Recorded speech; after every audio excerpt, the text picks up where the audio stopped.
Welcome to the Labyrinth. My guest today is Divya Tate. She is a single mother who homeschooled both her kids. She's also an urban farmer, long distance cyclist, artist, architect, and entrepreneur, among many other things.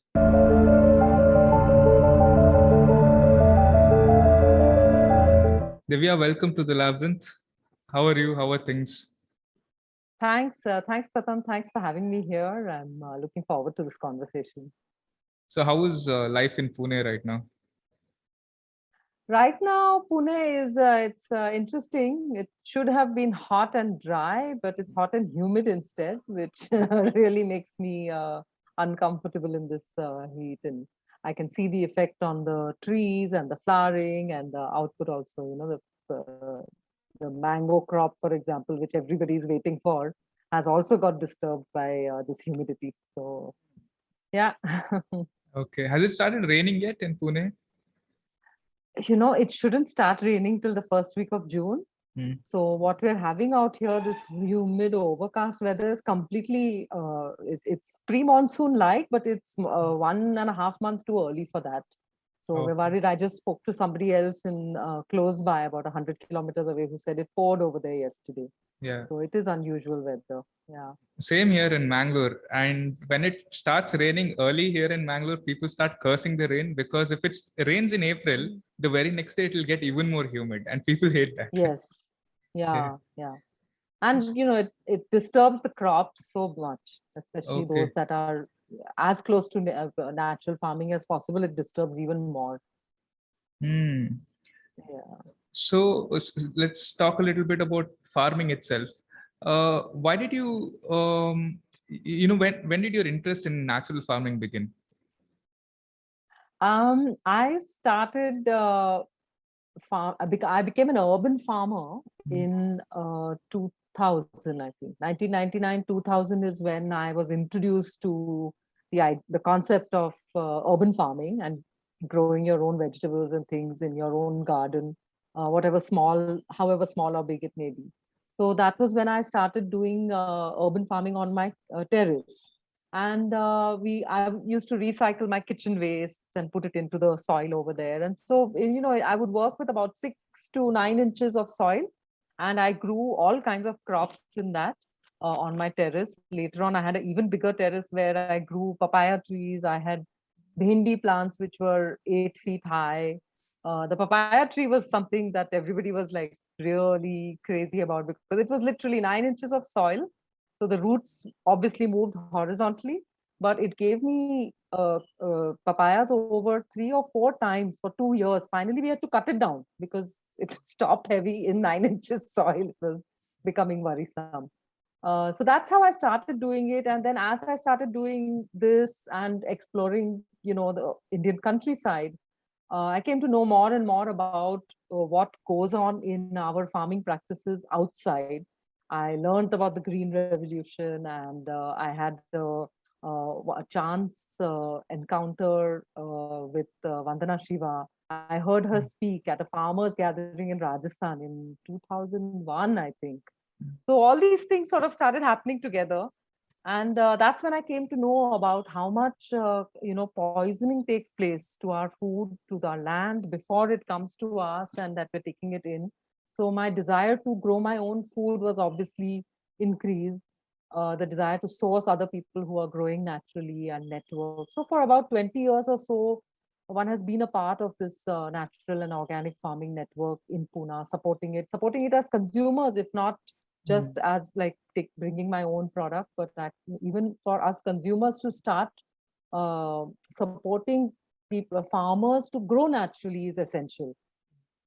So, what's your impression about rural India? Because I know you're someone who travels a lot, and I've seen pictures of you on the cycle. You go long distance cycling. Yeah, So, what's your impression yeah. about the rural parts of this country? I love this country. I mean, this land, the people here, and I think I sort of rediscovered India. So I grew up in an Air Force station. My father was in the Air Force. Even in the Air Force station, the life is kind of disconnected with the rural India. it's a little bit bubble world. So it was much later, as a adult in my late 20s or maybe early 30s, that I started to explore India, because by then I had started cycling. And no one in my socioeconomic was cycling, but cycling somehow took me out into the countryside, where I was able to connect directly with the people, like one on one, so like when you travel in a car, for example, it's your own mini bubble world that you carry with you into rural India. And so then of course you're seen as an outsider. I'm dressed the way I am, I look like an outsider. I speak English, so I'm an outsider for that. So but on the cycle, somehow those barriers were broken down. So I was able to actually get sort of under the carpet in rural India, and stay in villages and do a lot of trekking in the Sayadris, stay overnight in villages. Then that, for example, that trip that I did to Rajasthan was, I moved from village to village in which I was doing some I was volunteering as a labor in the check dam projects of Rajinder Singh ji, who's been Okay. working on river rejuvenation, etc., for Mhm. decades. So that was my exposure, and what I saw, like literally, it blew my brain away, because we grow up in this very narrow, restricted zone in urban India, and rural India has got so much more going. And I think to a large extent, the urban middle class, especially of which Mhm. we are a part, our vision is focused outside the country. So we are kind of aspirationally Westerners. We may be living here in India, saying we love India and blah blah blah, but our psyche is aspirationally looking outside this country. We're never looking back and taking pride in who we are, where we come from, our tradition, our wisdom.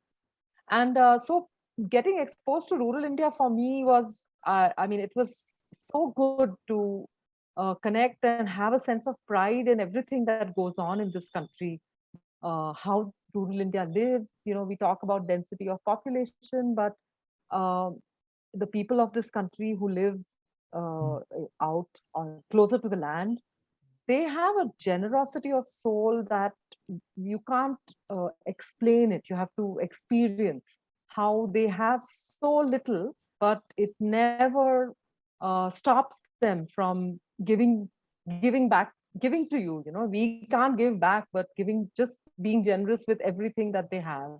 I had one other experience in Rajasthan in which I went on a cycle journey for about 7 8 days, in which we went without money, we were carrying absolutely nothing, no phones, no absolutely no trappings of the modern world, not even toothpaste, and no money. So food also, our whole thing was, let's see what the universe does for us without anything. So we went out there only willing to offer our labor and time, and we went from village to village, and we offered to do help. We didn't to offer to work on their farms, and we didn't ask for anything. And the thing is that the generosity with which these villagers welcomed us and gave us a place to stay and would give us food. And there were a few days where we had got less food, but that was also fine, because you kind of understand that there is a network that is just supporting you. There is an abundance on this planet of everything in nature and even within humanity. We are so trapped in this material thing that we forget that actually outside of that there is a great abundance. Sorry if I spoke too long on that. No, it's very interesting. What do you think about a lot of urban dwellers who are frustrated living within the matrix, and they are now deciding to go off the grid? I believe you are also interested in living off the grid. What do you think about this It phenomenon? Oh, totally. So yeah, I've been on that path of thinking and wanting to get out of living in the city and moving to a more sustainable lifestyle directly on the land. This has been my dream since 2008. So it's like 14 years. And it's so along this journey, I have also interacted and met and networked with numerous people across this country who have already been doing it for the last 20, 30 years, like understanding about our food to begin with, how farming is being done, understanding how that affects us, poisons our us physically, spiritually, mentally, psychologically, at every level, how this lifestyle of living in these cities and concrete blocks is really toxic. So there has been actually a large movement for decades now, people like us moving back out slowly, slowly. And in the past 2 years, for sure, those who were on the borderline have, suddenly had to wake up, open their eyes and say, okay, we really, this is it now. We can't stop. We have to stop pretending now and Yeah. move out. So there is a lot of people across the country who are doing that. And yeah, networks need to form so that we are able to create a different network that supports us. Yeah, and I'm can imagine that it would require a lot of preparation as well. A city dweller cannot move off the grid all of a sudden. This might require a lot Oh, of yeah. education, a lot of awareness. For someone like you, who's been Yeah. a traveler, who's been an urban farmer, it might be easier. But for a person who's completely unaware, what kind of suggestions would you give them? I would say just start moving right now. Start moving in the sense that take small incremental steps in the direction that you want to go. So, for example, going off grid would require you to become self-reliant in many aspects of your life, which right now you're dependent on the matrix. So, start doing small things which take you in that direction, because it's not going to happen all of a sudden and you'll cause yourself too much trauma in trying to suddenly give up things. So start reducing your need for things that keep you involved. So reduce your requirement for electricity, stop being dependent on using electricity all the time. Reduce your requirement, definitely reduce your materialistic kind of this thing. Start growing things, because self-reliance means you've got to be able to feed yourself. Roti kapda makan, teen cheez. So roti is the first thing that you're going to have to, this thing. So start growing things in a little pot here and there, your society garden, this, that.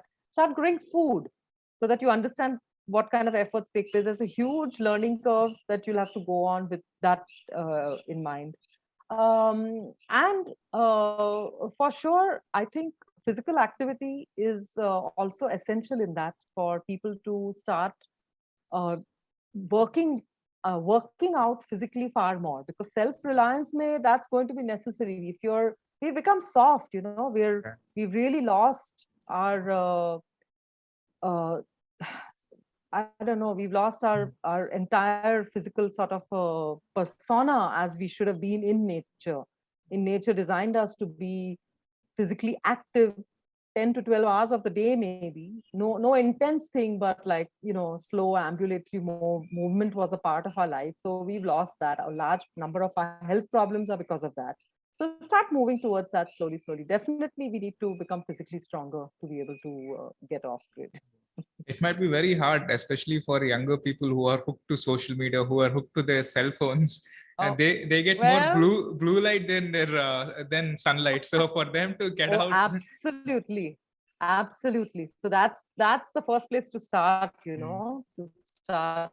Because I mean, I tell my children, so my children are about in their mid 20s now, and I tell them that y'all are like the last generation of children to be born to mothers who were not hooked onto their phones. Because when they were born in the 90s, I didn't have, did I have a smartphone then? No, I didn't. It came 2001, 2 is when I first got a mobile phone. And that was just a mobile phone, just calls, only calls. I think text messages also maybe just started then or something.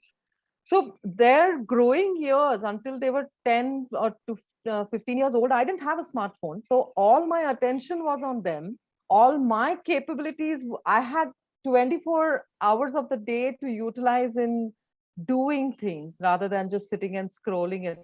I mean, I'm talking like this, but I assure you, even I'm hooked to it right now. And Yeah. I can see the difficulty at the very least. I was able to grow up without being hooked to it. I was able to Mhm. raise my children without me being hooked to it. Now we're all hooked. And so they're like the last generation that knows what it's like not to have the damn thing in your hand. I see now, children now who are about 5, 6 years old also. They see their parents constantly on the phones, and then they themselves are on it. And I'm like, how much of this development of the brain is being damaged because of this? Yes. Because I mean, we were never supposed to be doing this, you know.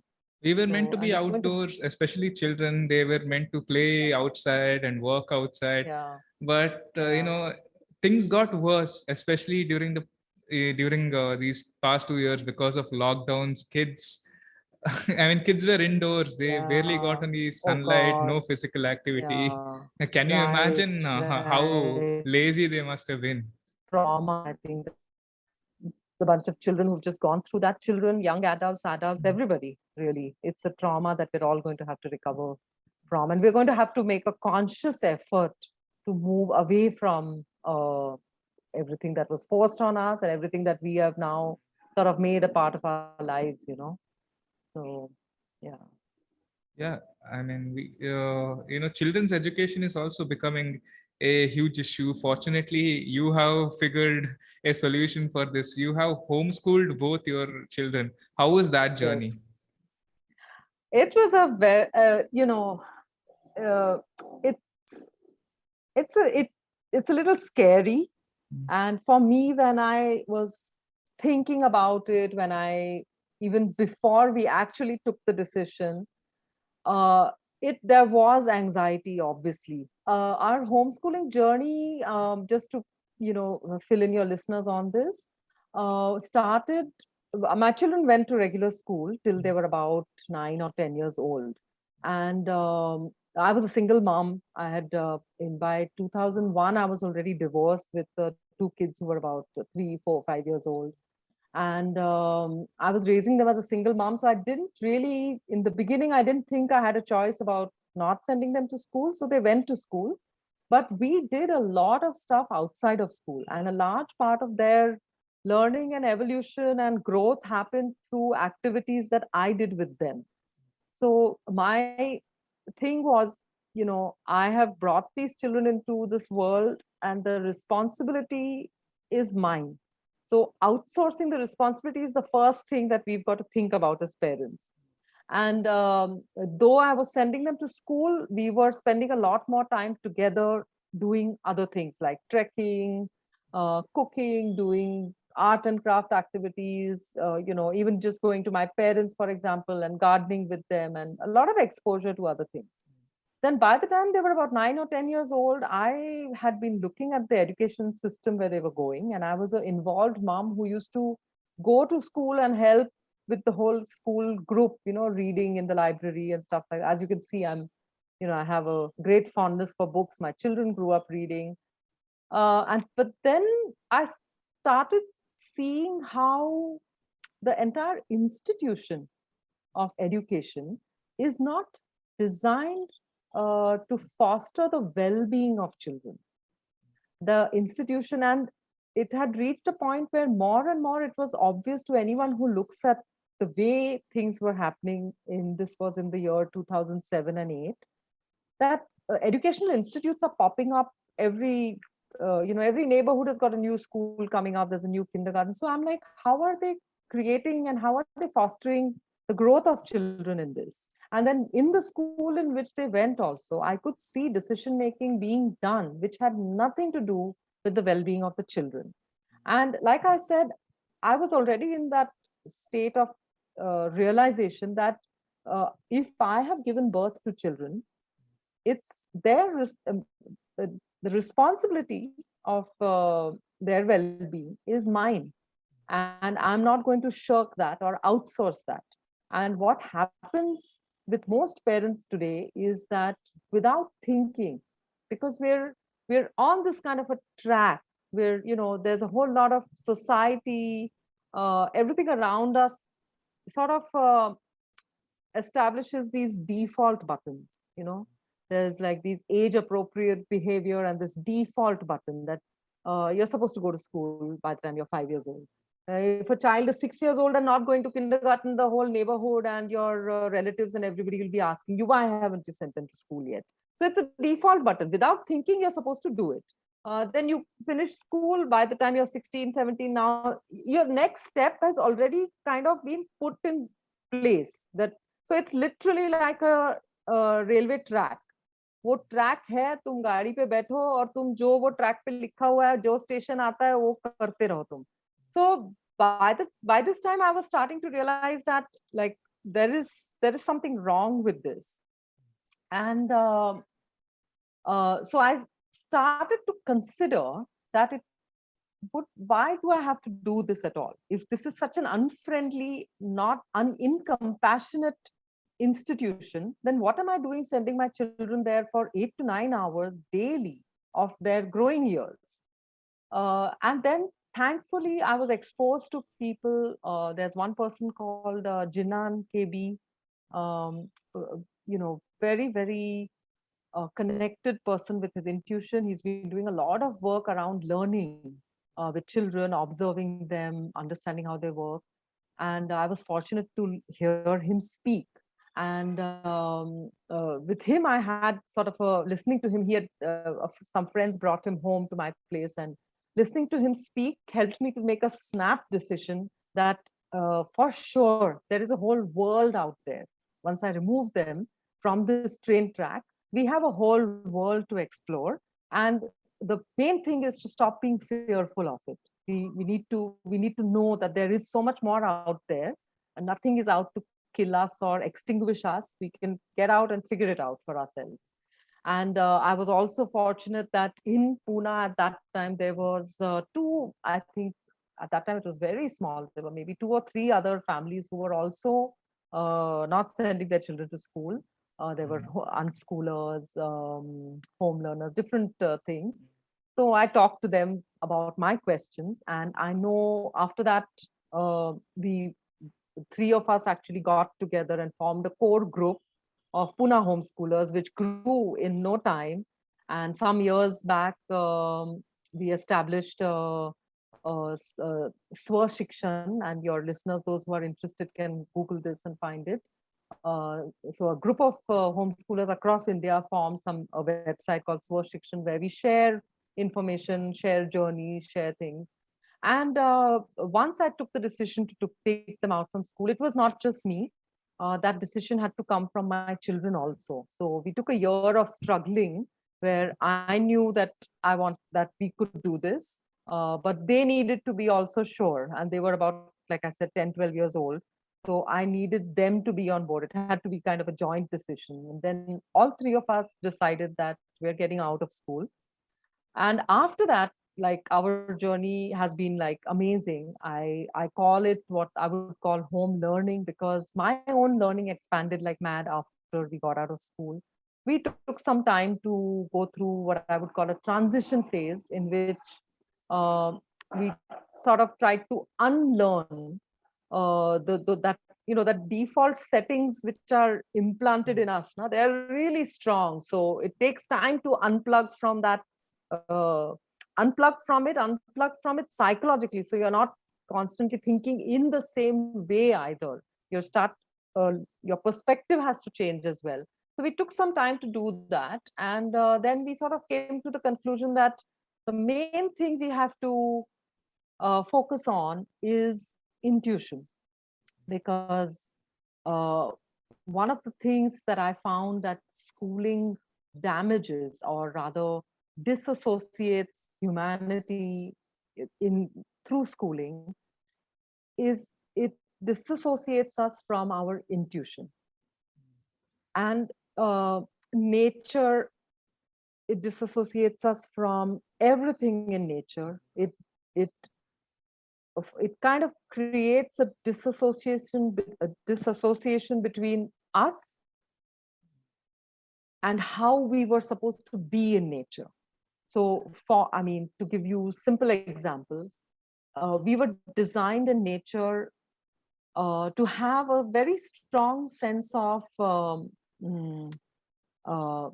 self-protection. We are designed to be able to use our instincts to safeguard ourselves. We're designed to be physically active. That's a part of this process. So all these things, if you look at how school takes you, like school forces children who should be running around all the time that they're awake and burning up their energy and getting recharged also and using motor skills and all that. And if you look at school, what it does is it forces you to sit for starting with 4 to 5 hours to, you're sitting for 8 to 9 hours or more by the time you're a teenager getting out of school. And so, it's easier to talk about something physical that we can see.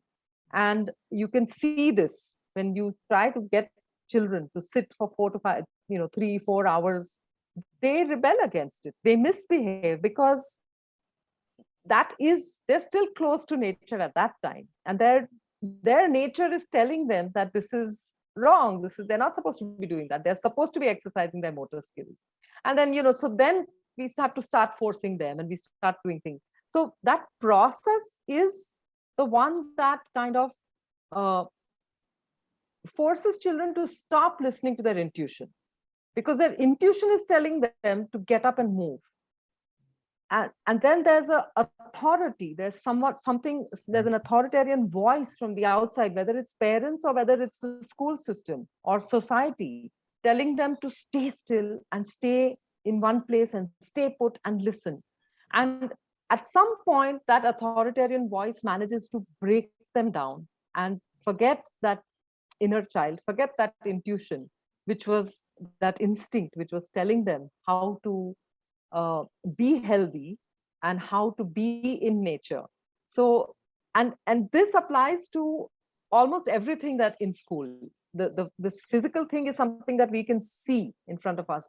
But imagine that is what is happening inside our mind and what kind of damage it is doing to us, how it is indoctrinating us to listen to the voice of authority. And, in the last 2 years, for those of us who've woken up to what has been going on around the world, for those of us who were already aware that the voice of authority is the voice to question, you can see how deeply this indoctrination has, how deep this indoctrination is, that people are unable to question what authority tells them. They just need it to be told to them from the voices that they believe are supposed to be telling them this. And, that's all they need. And then there's no argument, there's no rational, no logic. Things can be happening in front of their eyes and they will not accept it because authority has told them what to do and how to think, schools do condition children in a certain way. They replace intuition with indoctrination, and once you are brainwashed for so many years, especially during those young especially at such a young age, it becomes very difficult for that adult to come out of that. It becomes difficult for them to challenge authority or question government. And we kind of have this twist of reality. We get shocked, especially I got shocked, because I went to a conventional school. I worked in office for 8-9 hours for 6 years. For me, when this happened, I was shocked. It was like a drastic change in reality. And to me, all of this is new. When a few years ago, when I think of people who are into off-grid or homeschooling, I used to think, oh, what a bunch of weirdos. But here I am today, trying to adopt these, trying to learn these things in my own life. And, yeah, I know, for sure. I think my kids also went through that, being seen as weirdos by people around them and things like that. But it's I think what I look around now at people, and I think that along with our instinct and intuition, what we lost was any sense of survival skill. And in nature, every single thing revolves only around survival. Like human beings, other animals, the smallest microorganism, to the biggest tree, to the smallest little blade of grass, everything is geared towards survival. And it's not that nature is trying to kill us. It's just that that's that's just the way it is. We're supposed to network with each other, and everything that we do is just very naturally supposed to flow in the direction of survival. And then you look at human beings today and you think that, man, survival skills have been lost like nobody's business. We don't know any longer what is good for us, what is not. We can't, like in nature, you look at animals, whether it's cows who go out grazing and all, most of the times, animals that are close to their instinct can tell what to eat and what not to eat. If something is poisoned, for the most part, most animals will know कि ये poisonous hai. What happened to us? Our food has been getting poisoned for decades now. Yeah, we And we enjoy our happily, poison. I have a bunch of, so I used to grow tomatoes for so many years, and I love the taste of the tomatoes that I grew in my own house. And then like, a couple of weeks back, I bought some tomatoes, which were not from my natural farming network, which were the regular stuff. Those are Franken tomatoes, man. They've been sitting on my counter. They didn't even ripen. They're just sitting over there in this heat. They're not like, so in nature, things are also supposed to rot, right? And they taste like shit. So that's another problem. So yeah. For the urban parent who wants to shift from conventional schooling to homeschooling, what kind of resources would you suggest? Yeah, good point. We could, I should address that. So I would say one of the things that I didn't talk about was that we think that schooling is the only way for children or people to learn.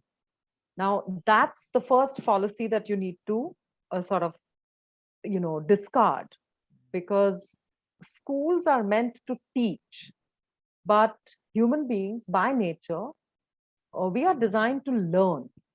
And so nature has given us this incredible capacity to learn. And if you observe babies from the time they're born, you can, if you imagine it in your head, you can imagine they're seeing this thing, there's some processing going on out there, and then some response, some reaction is coming out. So from the moment of our birth, we are given the ability to learn. And we learn whether we like it or not. We learn from absolutely every piece of information that we receive, visually, through audio, through experience, through every one of our senses is giving us information which we are using to learn. So we have to understand that learning is separated. We are designed for learning. What we are not designed for actually is for being taught. So that's where schools, we think that the only way to learn is via being taught in a school or via being schooled. Now, that's the first fallacy that we have to break down, that we have to understand that learning, we are all capable of it. The other thing that school does besides teaching is it tests you constantly. So that again is another thing which what it's doing is that it's so in any case, the education system, what it has done is it has condensed what it wants to teach you. So in say maths, there's a curriculum, there's a book. Each year, this is what you learn. Now they've decided to condense it into this. There may be hundreds more things that you can learn, and every child will learn at a different age, but now they've condensed it to this. So every year I'm going to give you this, but I'm not just satisfied with teaching you this. I need to know, did you learn it? So I need to measure you. And that's where a large part of this whole indoctrination program works, is that it keeps testing you, and the failure is put on the child, not on the system of not having been able to teach you also. The school was supposed to teach you, if I fail, it's the failure of the school that it didn't teach me. But we never look at it that way. It's always the failure of the poor child who failed at some exam. So you have to look at these two things and understand that uh, everything that the school you think you want out of the school for your child is possible for you to recreate it at home. Your most parents' fears are, oh my God, if they don't go to school, they're going to be duffers. No, if they don't go to school, they're going to have so much more free time to be able to actually absorb things around the environment, process it in a way that actually teaches them how to think. See, the schools teach them what to think. Here they have the freedom. So, well, if I will tell any parent, you sit down and look, if your child is in the 5th standard, na, tum 5th standard ki kitabe nikal ke baitho. Sit down with those books one day. Look at it.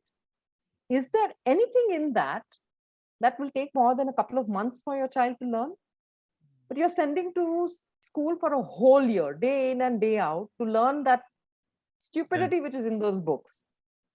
Why does it take so long? Because it's being forced on the child.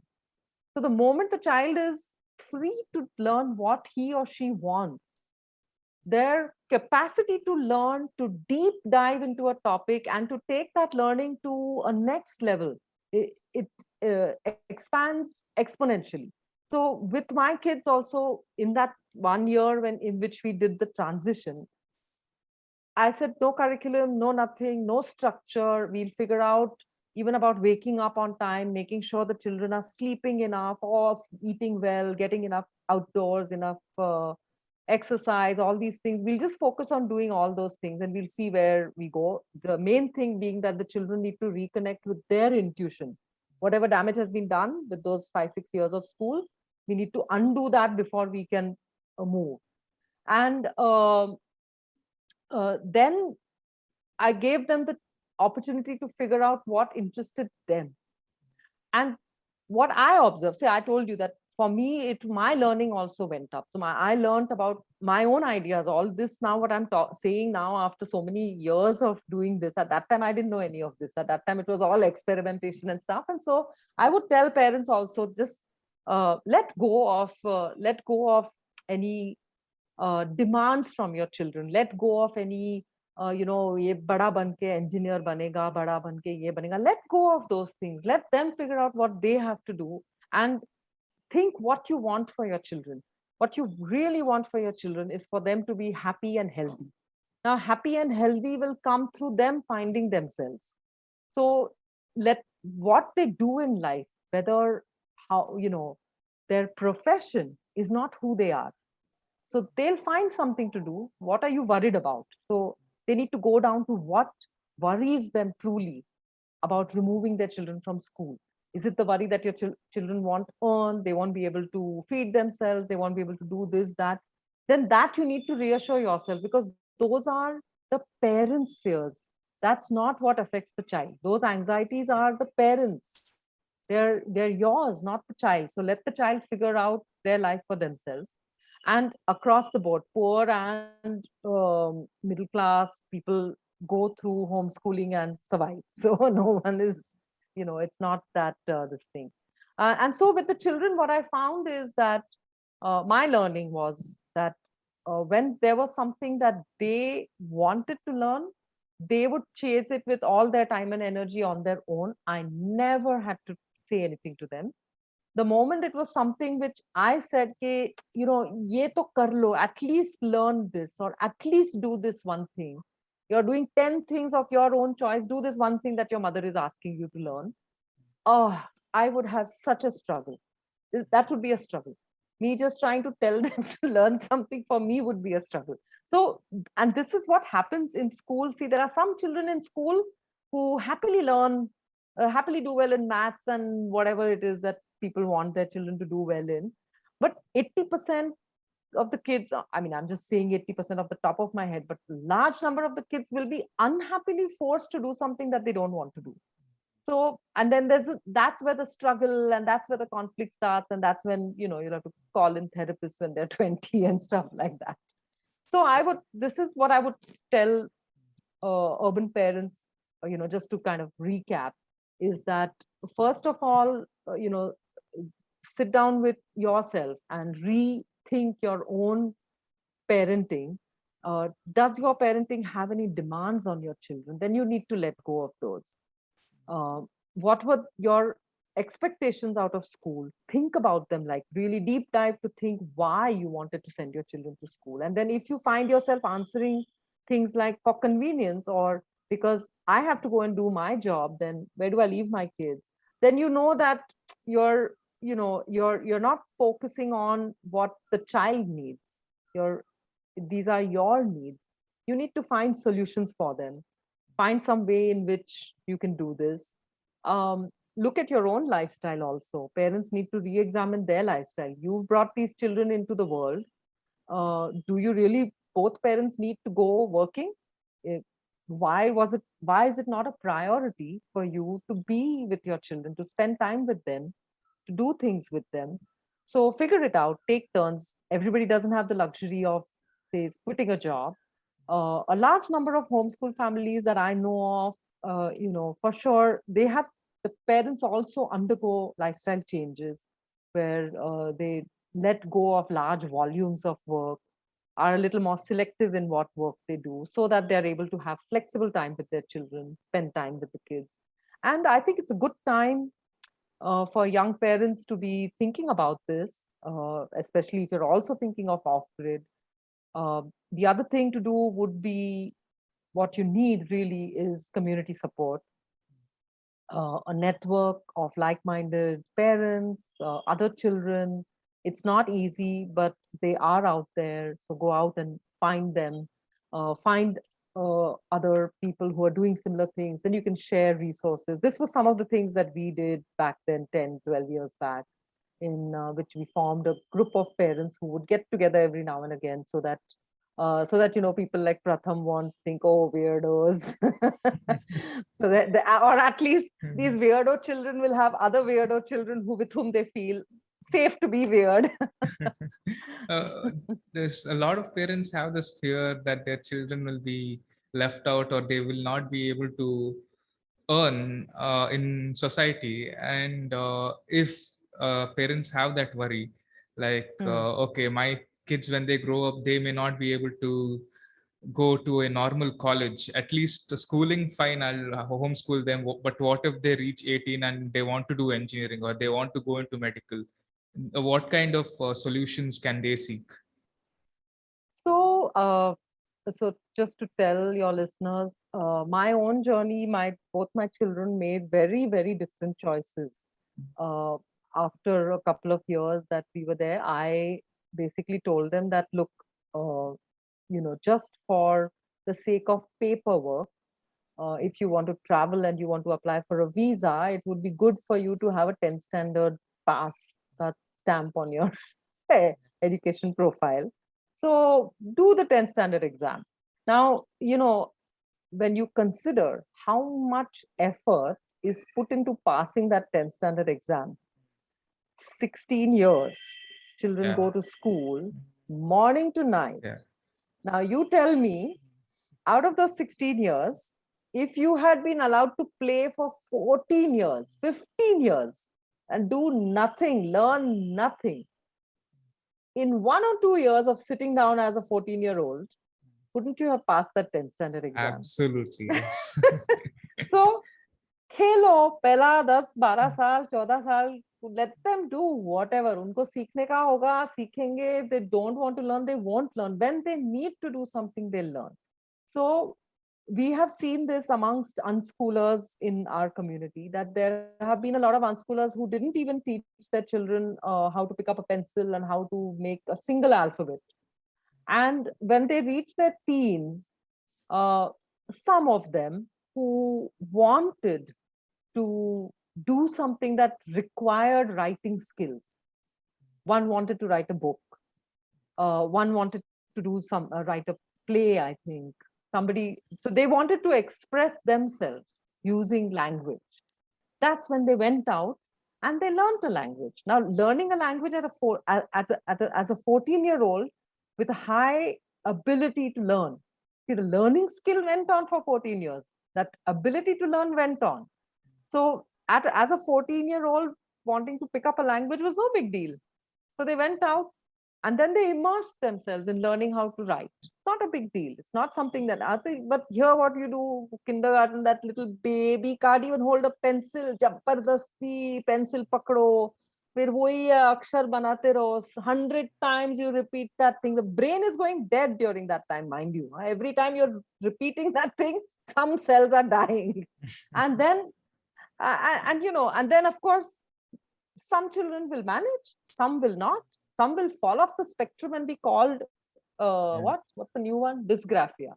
There's dysgraphia, there's whatever other hajar other things in the US, so they'll give medicine also for these things. Yeah. But so coming back to what we were trying to talk about was remind me. Yeah, when the kids grow up, if they decide to go to a university, what can they do? Yeah, so my children, they had learned the basic writing skills, etc. And I asked them to do their 10th standard just for paperwork purposes. As it happened, by the time they reached their mid-teens, the older one was actually showing a deep interest, a genuine interest though, which came from his, he really was interested in maths and sciences. So now that's a little bit of a problem for a homeschooler, in the sense, or at least for me at that time, I thought it was a problem, that how do I now, allow him to convert his interests into, to take it wherever he wants to go.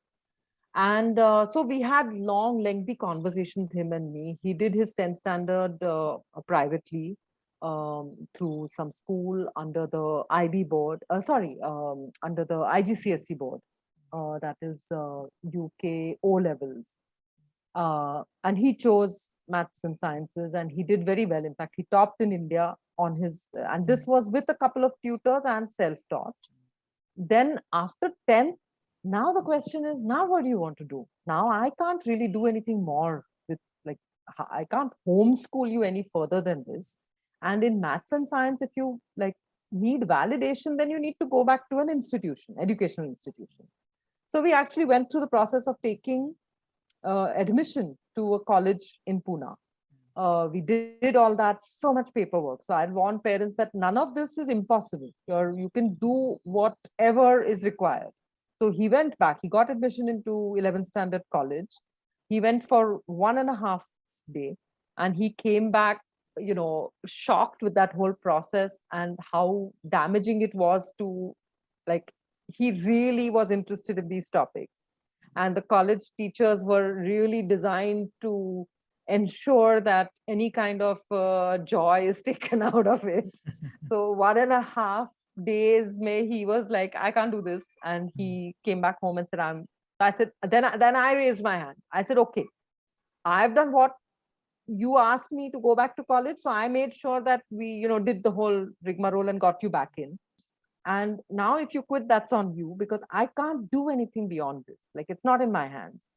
So he basically then decided to educate himself completely. And he did his 12th standard A levels in advanced physics, advanced maths, I'm not sure what. And this was without any tutors at all.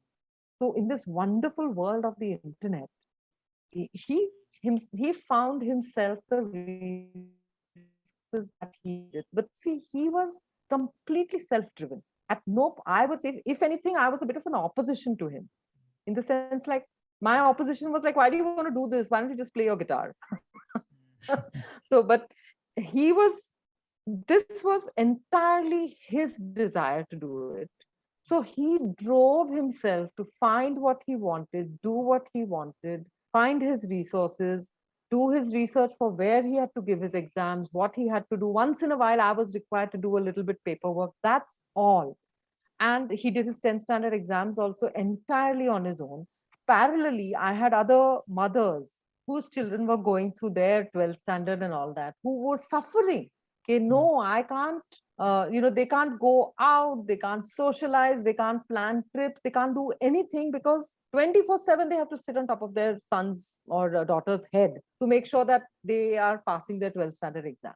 And I, at that time, when my son was giving his 12th, I was cycling all over the countryside, all over the world, setting up cycling organizations, and like no time for him whatsoever.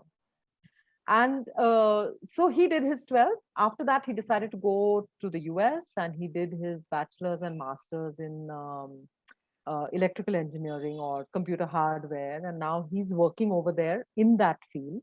Um, and on the other hand, my younger son uh, is a musician. He used to cycle from He's complete different. He was driven by different things. He was driven by his desire to cycle and train and, his physical listening and music. So when he was passionate about something, he would sit on the drum kit for 6 hours a day playing. I never needed to tell him anything.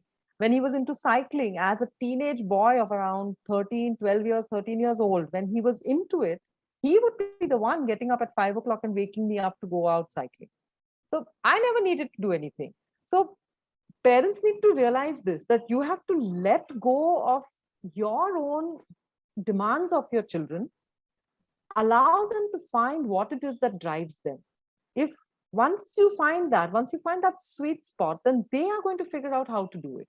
And then today it may be cycling or music, but they are picking up the tools of how to approach a topic and take it to the point where then they use it to create a profession or create a life out of it. Today it may be cycling and drumming or whatever. Tomorrow he may find something else that drives him. And once he finds something else that drives him, he or she will figure out how to go after that and how to create something out of it. And these skills of being able to change cannot be taught in the school. These have to come from the inside. So even for me, for example, I've trained as an architect. I stopped practicing as an architect in 2000 something.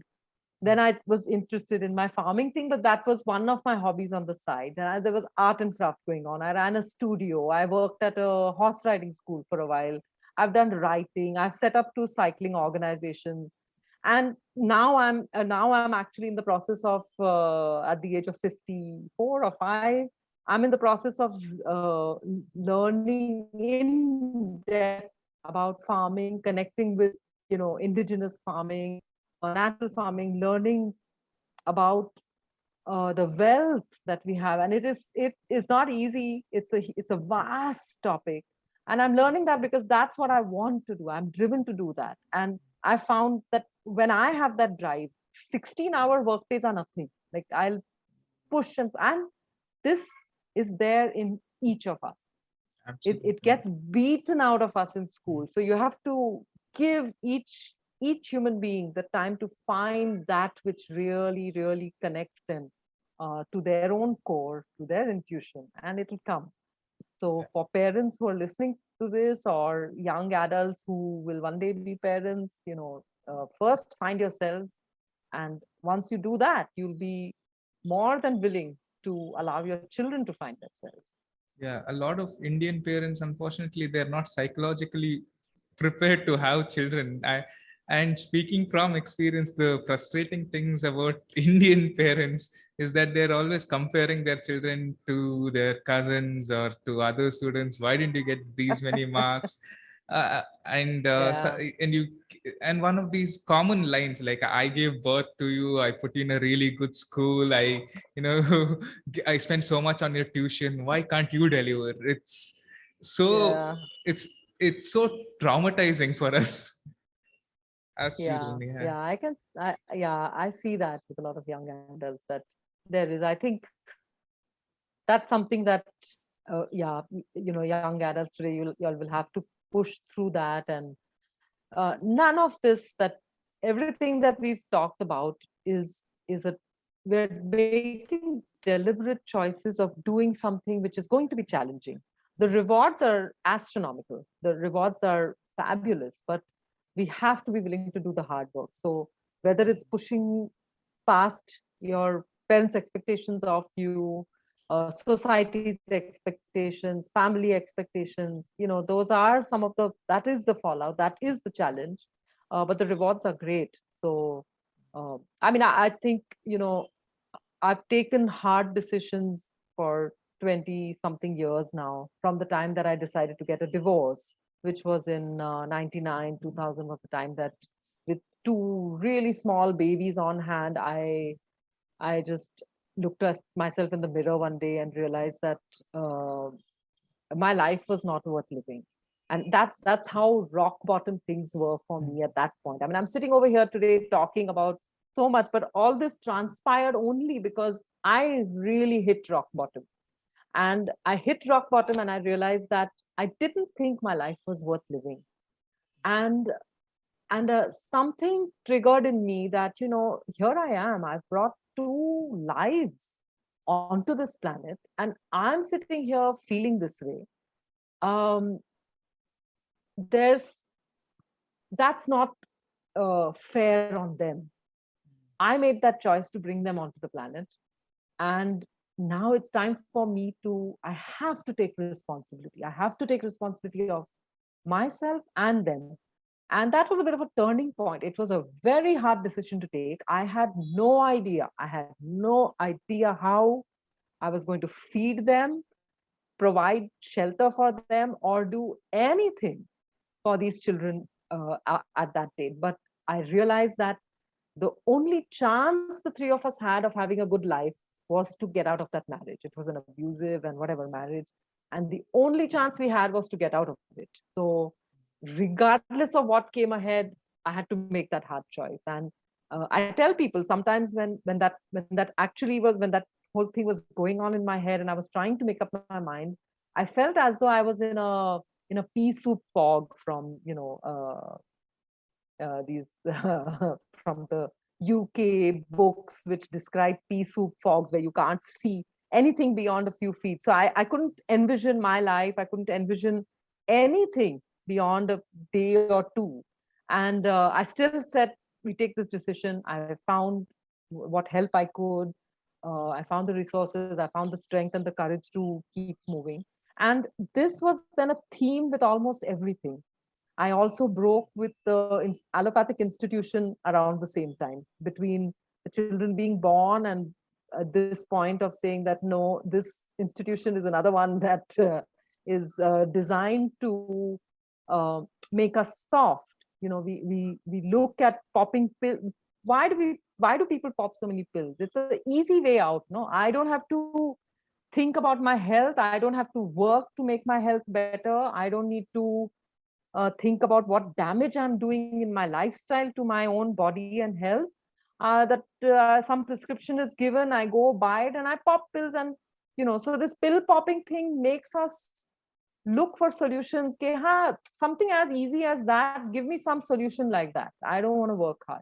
So that was another one which I realized that, okay, I don't want to do this. I don't want to keep chemically, altering my physique. So then the alternative is to really think about your health, to really think about your food, to really, figure it out. So that was another hard decision. But the reward of this is that I'm not trapped in dependency on pharmaceuticals. 20 years.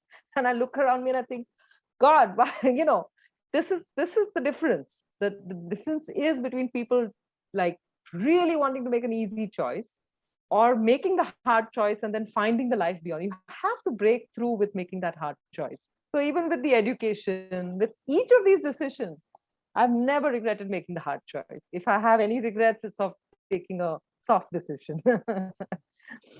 You and I met for the first time in Mumbai at Awaken India Movement National Meet. How was your experience Yeah. at the meet? Oh, it's always great. It's great to meet people like that because, so the first Awaken India meet was in Goa. That was the first time after the lockdown was announced that I was meeting, people from all over the country who were so alive, so aware about what's going on, speaking the same language with such diverse backgrounds, such completely different journeys each of us has had to, and all of us were seeing through what was going on from March 2020 or before. We've been seeing this, seeing through this agenda. It was not March 2020 was just like, wow, they're doing this, but it's like, but most of us could see it coming from years before that. And so when we met in Goa, it was fantastic. That energy was so good. And then 1 year later, we met up in Bombay, and there's so many more people who joined in, and we've connected with people across the world who are seeing through this and doing things. And I love it. I love that there's so many small little sparks all over the planet, which are lighting up. And I know that still the large mass of humanity has not become aware. But I think that this decentralized little sparks that are flying all over is the way that we move forward with this. Yeah, absolutely. Even I see these tiny revolutions popping up everywhere. And I want to Yeah. go back to farming. I want to touch upon Yeah. a topic which is colonization and industrialization. How much of an effect Oh, man. has colonization had on industrial farming? Yeah. Yeah. Oh, God. So, yeah, the thing is that, you know, post colonization, post our so called independence, uh, so colonization was based on ensuring see, our colonizers couldn't possibly rule over our country for as long as it did, over such a vast number of humans, without basically crushing our connection with ourselves, with our tradition, with our traditional wisdom. So that entire fabric, that rich fabric of Indian society that existed before the colonizers came, they had to tear it apart. They had to destroy it so that they could use us to rule over us. And this disconnect with who we are, our disconnect with our land, our this thing, even after the so-called colonizers, or rather, even after the colonizers so-called left us and gave us independence, it's remained in our head. So I tell people that till date, we are colonized. And largely the way in which they continued to colonize our mind was through education. Our education system across the country is a leftover of what the Britishers' education system that they created in this country. They needed a large number of clerical people to do the administration of this populace, right? How many people can they bring over to do that work? So they had to create people over here only जो गुलाम बन के गुलामी का काम करेंगे. So they created that education system for this, to create donkey workers who will do their biding. And till date, that is the education system, that is the model. And that model was geared for industrialization. So today we've reached this, we've not been able to remove ourselves from the colonized mindset yet. And that mindset has just, smoothly moved into establishing what industry needs. So this entire education system is only supplying that. And I look around me at people in my, socioeconomic in urban India, and it shocks me. It shocks me because I see how disconnected I have been myself from from from this country, from this land, from its people, from our traditions. And every single one of our traditions had some deep meaning. There was some scientific process by which certain traditional practices had been put into place, which helped us to be healthy, which helped us to remain connected with the network of. animals, plants, and our our ecosystems around us, such diverse ecosystems at that. And everything was disrupted. So, and I see that urban Indian middle class like myself, we have no idea only bahar kya hai. So like coming back to, where we started this conversation about how I found like rural India. But this is what it was. I was wrenched out of it and then returned through it. Luckily for me, my vehicle of choice was cycling. I would tell other people find some other way to, But but I've reconnect. noticed that you have a really cool car, with that Tate written on it. Yeah. Yeah, thanks. The pickup, I bought that because like I said, I was running these two cycling companies, which were long distance cycling, long distance Yes. racing. So to monitor that and to do this road tripping around it, a pickup truck was. We spent nights out on the road on that. So Yeah, a lot of the yeah, things that you owned are geared towards adventure and practicality in a way, cycling yeah, or yeah, pickup. Yeah. So yeah. finally, Now the yeah, pickup. Sorry. Now yeah, the pickup truck is going to be used for my farming. So oh yes. See, it's all designed to be yeah, practical, it's practically good. useful. It's A lot right. of people they buy cars, they buy a lot of things just to impress other people. You bought them for practical usage. And So, the Tata Xenon hmm, was the first vehicle that I bought. I bought oh, it at the age of 50. hmm, And till then, I was, I would make do with some car or the other, something or the other I had, but they were not my purchases. They were purchased okay. by somebody else and given to me to drive or something like that. This was the first one. I said, if I'm going to buy something, it's got to be a truck. So finally, what do you think is the purpose of life? Uh, Good question. Because finally, I think all of us need to really think about what is our spiritual purpose on this planet, and that has to help guide all of us in what choices we make, whether it's a young parent trying to figure out about their children, or an adult trying to find themselves. And I think it's, for me, it was a realization that all of us are here, um, are only as a we are a small fragment in this flow of humanity. In the Hindu tradition, there's the concept of aham brahmasmi, and that basically refers to this flow that we are a part of. And what that really means is that whatever I do, whatever I choose here, the choice has to be directed towards serving this flow of humanity and the direction which is going. It's a question now that the direction we're flowing in is, misguided to some extent, to put it mildly. But um, when we talk about the progression, this, there's a talk by Charles Eisenstein. I've been listening to some of his talks on the podcasts and things. And one thing that he struck me, what he said was that so much of the decisions that authority, government, corporations have been making in the past 20 or 30 years have been in the name of so-called progress. But what is it that we're progressing towards? And we need to stop and think about that, because now, it is time to really think that what is it that we're heading towards? It's quite obvious to most people. We need to think about it, and then we need to really question that progression is disconnecting us from our spiritual selves.